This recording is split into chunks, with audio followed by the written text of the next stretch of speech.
नमस्कार, आप सभी का बहुत बहुत स्वागत है लाइव लगातार में। इस वक्त की सबसे बड़ी खबर जो कि मुख्यमंत्री हेमंत सोरेन से जुड़े हुए हैं। झारखंड हाई कोर्ट में शेल कंपनी और माइनिंग लीज मामले में सुनवाई हुई। हाई कोर्ट के chief justice doctor Ravi Ranjan और जस्टिस सुजीत नारायण प्रसाद की अदालत में सुनवाई हुई। सीएम हेमंत सोरेन की तरफ से सुप्रीम कोर्ट के वरीय अधिवक्ता मीनाक्षी अरोड़ा ने पक्ष रखा। ईडी की ओर से प्रशांत पल्लव ने पक्ष रखा। प्रार्थी शिवशंकर शर्मा की ओर से पक्ष रख रहे राजीव रंजन ने कोर्ट में अपना पक्ष रखा। बता दें कि राजीव रंजन ने कोर्ट को शेल कंपनी का ब्यौरा दिया है, जिसमें करोड़ों रुपए की लेन देन की गई है। शेल कंपनी में सीएम हेमंत सोरेन, विधायक बसंत सोरेन, अभिषेक पिंटू, पंकज मिश्रा, रवि केजरीवाल ने निवेश किया है। राजीव कुमार ने कोर्ट को बताया कि पंकज मिश्रा के द्वारा कोरना पहाड़ में बोल्डर का राजस्व दिखाकर चिप्स बेचे गए हैं। साहेबगंज में कुल 11 एफआईआर दर्ज हुए हैं, पर किसी पर कार्रवाई नहीं हुई, जिस पर चीफ जस्टिस ने कहा कि कार्रवाई करने का जिम्मा सरकार पर नहीं होता है। इस तरह की दलीलें कोर्ट में देना सही नहीं माना जाएगा। वरीय अधिवक्ता अमितेश बनर्जी ने हस्तक्षेप याचिका दायर करते हुए सुनवाई का विरोध किया, जिसे अदालत ने खारिज कर दिया। चीफ जस्टिस ने कहा कि पहले याचिकाकर्ता ईडी और सरकार का पक्ष सुनने के बाद आपको सुनेंगे।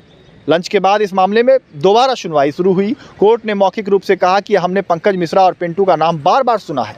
महाधिवक्ता राजीव रंजन ने हरीश मुंजाल की याचिका का हवाला देते हुए कहा कि मामला अभी अदालत में लंबित है। मामले में अभिषेक पिंटू से जुड़ी कंपनियों को गलत बताया। ग्रैंड माइनिंग पर महाधिवक्ता ने दलीलें पेश की। चीफ जस्टिस ने कहा कि जांच करा लेते हैं, और जांच से डर कैसा। ऐसे भी अगर कोई एजेंसी या पुलिस जांच करती है तो इसका मतलब ये नहीं कि उक्त व्यक्ति को दोषी करार दे दिया गया हो। जिसके बाद मुलायम सिंह यादव और विशुनाथ चतुर्वेदी केस का हवाला देते हुए कपिल सिब्बल ने कहा, यह प्राइम फेम का मामला सिर्फ याचिका संख्या 727/22 में नजर आता है, वही 4290/21 में इसका कोई मतलब नहीं है। कपिल सिब्बल ने आज की सुनवाई पूरी करने का आग्रह किया, जिस पर कोर्ट ने कहा हम आज सुनवाई पूरी करना चाहते थे। सुनवाई का बिंदु पर अन्य अधिवक्ताओं से राय ली गई, जिसके बाद इस जनहित याचिका पर सुनवाई के लिए मंगलवार की तिथि मुकर्रर की गई है। बहस के बाद क्या कुछ कहा है अधिवक्ता ने, यह देखिए। जो मनरेगा स्कैम का मैटर था वो तीनों जो है हम लोगों की तरफ से कंक्लूड हो गया है।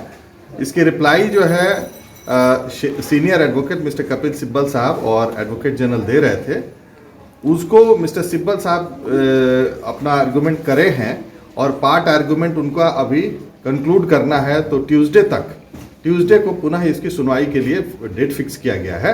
उस दिन सिब्बल साहब ने कहा कि हम कंक्लूड कर देंगे आर्गूमेंट, और उसके बाद जो है जो हेमंत सोरेन की तरफ से जो एडवोकेट अपीयर कर रहे हैं वो लोग अपना आर्गूमेंट एडवांस करेंगे।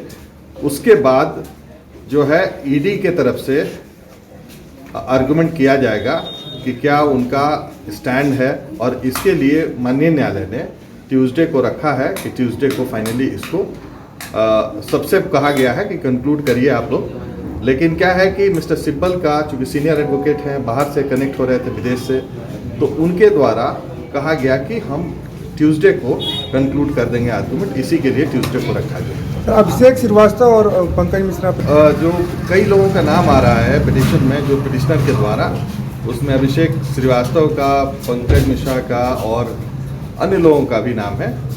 तो उसी के बारे में एक चर्चा हुई है कि इन लोगों का प्रोमिनेंटली नाम आ रहा है।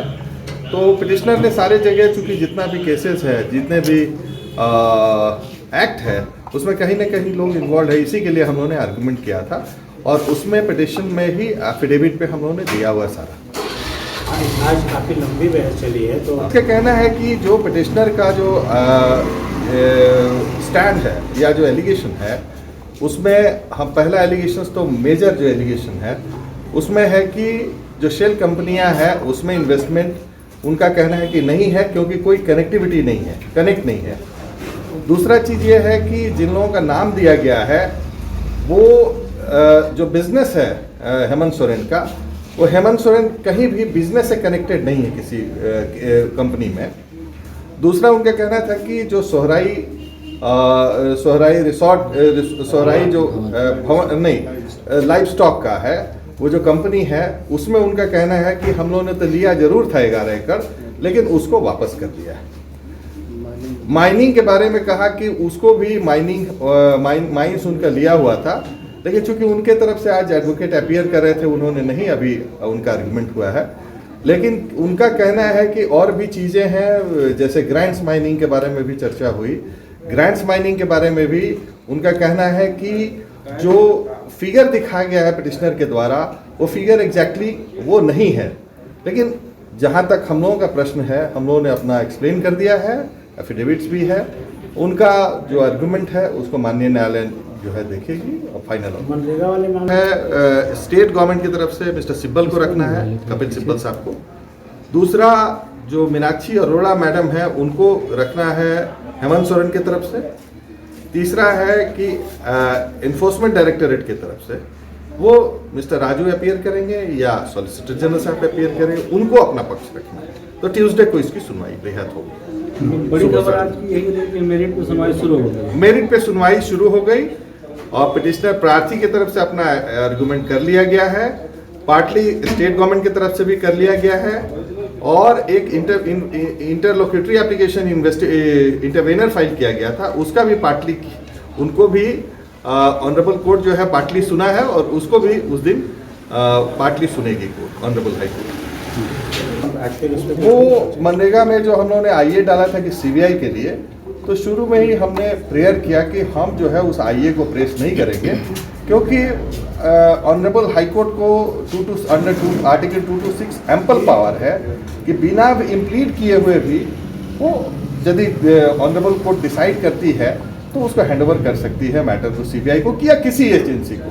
इतना पावर ऑनरेबल हाई कोर्ट के पास इनॉर्मस पावर है to hand over the matter to CBI. News update के लिए आप हमारे चैनल को सब्सक्राइब करें। आप हमें फेसबुक और इंस्टाग्राम पर भी फॉलो कर सकते हैं। बने रहे लगातार .in के साथ।